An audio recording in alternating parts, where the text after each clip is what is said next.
আমার প্রিয় পঞ্চম শ্রেণীর শিক্ষার্থী বন্ধুরা, তোমাদের সকলকে স্বাগত জানাই আমাদের ইউটিউব চ্যানেলে। তো আশা করছি তোমরা সকলেই খুব ভালো আছো। তো আজকের পর্বে আমি একটি গুরুত্বপূর্ণ বিষয় নিয়ে আলোচনা করব, সেটি হচ্ছে model activity task class 5 English, যেটা কিনা পার্ট 6। ঠিক আছে, অর্থাৎ রিসেন্টলি সেপ্টেম্বর মাসে তোমাদের যে অ্যাক্টিভিটি টাস্ক দেওয়া হয়েছে সেই অ্যাক্টিভিটি টাস্ক নিয়ে আজকে আলোচনা করব। ঠিক আছে, তো ভিডিও শুরু করার আগে আমি আমার সমস্ত শিক্ষার্থী বন্ধুদের কাছে একবার রিকোয়েস্ট করব, যারা এই চ্যানেলে নতুন আসো প্লিজ তোমরা চ্যানেলটিকে সাবস্ক্রাইব করে দিও এবং পাশে থাকা বেল আইকনকে ক্লিক করে অল নোটিফিকেশান অন করে দিও, যাতে আমি ভিডিও আপলোড করলে সবার আগে কিন্তু তোমাদের কাছে পৌঁছে যায়। ঠিক আছে, তো চলো এবারে ভিডিওটা আমরা শুরু করি। দেখো, ফার্স্টে কী বলা হচ্ছে, fill in the blanks by choosing appropriate prepositions from the list given below. অর্থাৎ এখানে যে তোমার লিস্টটা দেওয়া আছে, এখান থেকে তোমাকে বেছে কোনটা কার সাথে ঠিকঠাক হবে সেটা কিন্তু তোমাকে এখানে করতে হবে, প্রিপোজিশন। ঠিক আছে, তো দেখো এখানে ফার্স্ট কী বলা হচ্ছে, he is going dash Kolkata. ঠিক আছে, এখানে কি হবে, he is going to Kolkata হবে। ঠিক আছে, এখানে হবে he is going to Kolkata. অর্থাৎ টু কেন বসাই, কোনো দিকে যাওয়া, কোনো দিকে, অর্থাৎ ডিরেকশান থাকলে আমরা টু বসাই। ঠিক আছে, তারপর দেখো বিদায়ে কী বলা হচ্ছে, the bird fellow dash my head. অর্থাৎ এখানে কি হয়ে যাবে, বাংলা অর্থ হচ্ছে কি, পাখিটি আমার মাথার উপর দিয়ে গেল, এরকম হবে। আর উপর দিয়ে যাওয়া মানে কি, উপর দিয়ে যাওয়া মানে হচ্ছে ওভার।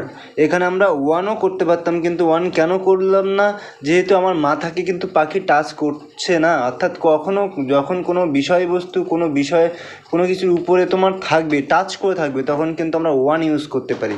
সো যেহেতু পাখিটি আমার মাথার উপর দিয়ে যাচ্ছে, আমাকে টাচ করেনি, সেহেতু কিন্তু আমি এখানে ওভার করব। ঠিক আছে, তাহলে সেকেন্ডটা কী হয়ে যাবে, the bird fellow over my head. তারপর দেখো সি নাম্বারে বলা হচ্ছে, ফিশেস লিভ ড্যাশ ওয়াটার। ঠিক আছে, এটা কি হয়ে যাবে, পাখিরা মাছেরা কোথায় বাস করে, জলের মধ্যে। আর মধ্যে বলতে আমাকে কোনটা ইউজ করতে হবে, আমাকে কিন্তু ইন ইউজ করতে হবে। ঠিক আছে, তাহলে কি হবে, ফিশেস লিভ ইন ওয়াটার। ঠিক আছে, নেক্সটটা দেখো, put the pen dash the table. অর্থাৎ টেবিলের উপরে পেনটা রাখার কথা বলা হচ্ছে।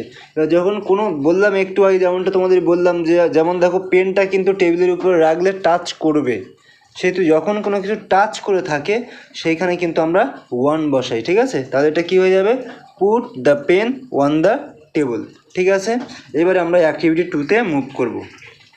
দেখো এখানে কি বলা হচ্ছে, fill in the table with appropriate short forms of the following ওয়ার্ডস। ঠিক আছে, অর্থাৎ এই যে ক্যান নটের শর্ট ফর্ম কী হয়, কান্ট হয়, সেটা তোমাকে এখানে লিখে দেখাতে হবে। তো দেখো আমি পরপর তোমাদেরকে লিখে দিচ্ছি। ক্যান নটটা কী হয়ে যাবে, কান্ট হয়ে যাবে। আই অ্যামটা কী হয়ে যাবে, আই কমা এম হবে। ঠিক আছে, আই কমা এম। তারপরে দেখো ডিড নটটা কী হবে, ডিড নটটা হবে ডিড, তারপরে এন দিয়ে অ্যাপোস্ট্রফি এস দিয়ে টি হবে, ডিডেন্ট হবে।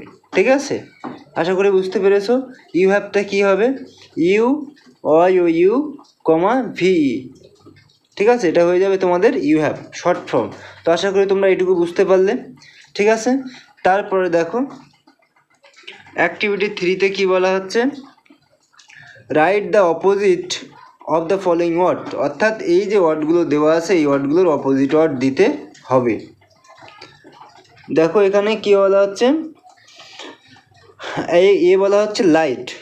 তো লাইট হচ্ছে কি, আলোকিত, এরকম একটা ব্যাপার। আর আমরা যদি লাইট মানে আমরা বলি না, একদম লাইট খাবার মানে হালকা খাবার। তো এইটা যদি আমরা যদি অপোজিট ওয়ার্ড করি, তাহলে হয়ে যাবে কি, হেভি। ঠিক আছে, অপোজিট করলে কি হয়ে যাবে, হেভি, অর্থাৎ EAVY। নেক্সট দেখো বিদাগে কি হয়ে যাবে, ইজি। ইজি মানে কি, সহজ বা মানে একদম সোজা সাপটা আর কি। তো এটাকে আমরা কি বলবো, ডিফিকাল্ট, DIFFICULT, ডিফিকাল্ট। ঠিক আছে, ডিফিকাল্ট হয়ে যাবে। তারপর তোমরা মানে অবলিক দিয়ে হার্ডও লিখতে পারো, অর্থাৎ হার্ডও মানে তোমার কঠিন, এরকম আর কি।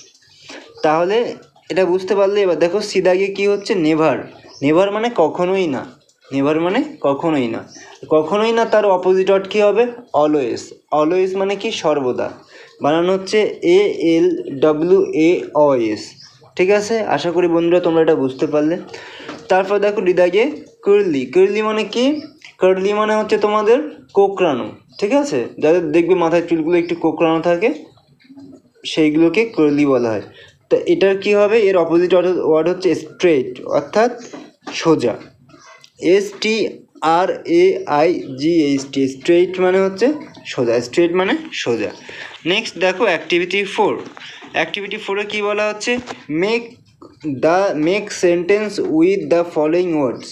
Make sentence with the following word, অর্থাৎ এখানে দেখো ক্লেভার আছে তাই না, ক্লেভার দিয়ে তোমাকে একটা ওয়ার্ড তৈরি করতে। ক্লেভার মানে হচ্ছে, দেখো আমি এখানে কি লিখছি, আমি একটা ওয়ার্ড তৈরি করেছি বা সেন্টেন্স তৈরি করেছি তোমাদের জন্য, the boy is very clever. The boy is very clever. আশা করি তোমরা এটা বুঝতে পারলে। তারপর দেখো শেল্টার। শেল্টার মানে ছায়া।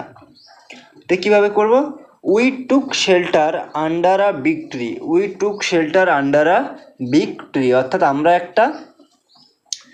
একটা গাছের নিচে আশ্রয় নিয়েছিলাম বা ছায়ার নিচে আশ্রয় নিয়েছিলাম বৃষ্টির সময়, ঠিক আছে।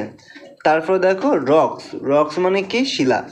এটাকে কি বলা হচ্ছে, this is a big rock in front of the cave, অর্থাৎ গোয়ার সামনে একটা বড় পাথর আছে, ঠিক আছে, বা শিলা আছে। তারপর দেখো জাম্পড। জাম্পড মানে লাফানো। আমি এক্সাম্পল কি দিয়েছি, the god jumped into the well, অর্থাৎ ছাগলটি কুয়োর মধ্যে ঝাঁপ দিল। দেখো এখানে ইনটু ব্যবহার করা হয়েছে এই কারণেই, যেহেতু ঝাঁপ দেওয়া, এক জায়গার থেকে অন্য জায়গায় চলে যাওয়া। তো বন্ধুরা, এই ছিল তোমাদের ক্লাস 5-এর মডেল অ্যাক্টিভিটি টাস্ক পার্ট 6।